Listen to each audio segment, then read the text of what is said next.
Morning friends, সকাল সকাল চলে এসেছি রান্নাঘরে। আর আজকে ওয়েদারটা বেশ ঠান্ডা ঠান্ডা, বৃষ্টি পড়ছে। তো একেবারেই মেঘলা, অন্ধকার হয়ে আসছে, আরও বৃষ্টি হবে মনে হচ্ছে। আজকে সারাদিনই বৃষ্টি থাকবে। তো কিন্তু পেট তো মানবে না, বলো বন্ধুরা, খেতে তো হবেই।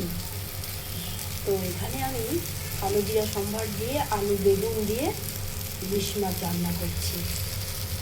দেখো এখানে আমি এই ইলিশ মাছ এখানে কালো জিরা সম্ভার দিয়ে হালকা জিরার গুঁড়ো দেবো, দিয়ে রান্না করবো মাখা মাখা করে মাছের ঝোল, ইলিশ মাছ। আর এখানে দেখো বন্ধুরা, এটা আমি মাছ ভাপা করব।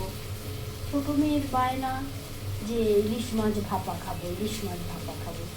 তাই জন্য এখানে আমি বেশ কিছুটা মাছ নিয়ে নিয়েছি ভাপা করার জন্য। আর এখানে আমি একটু কালো জিরা সম্বাদে মাছের ঝোল করবো মাখা মাখা।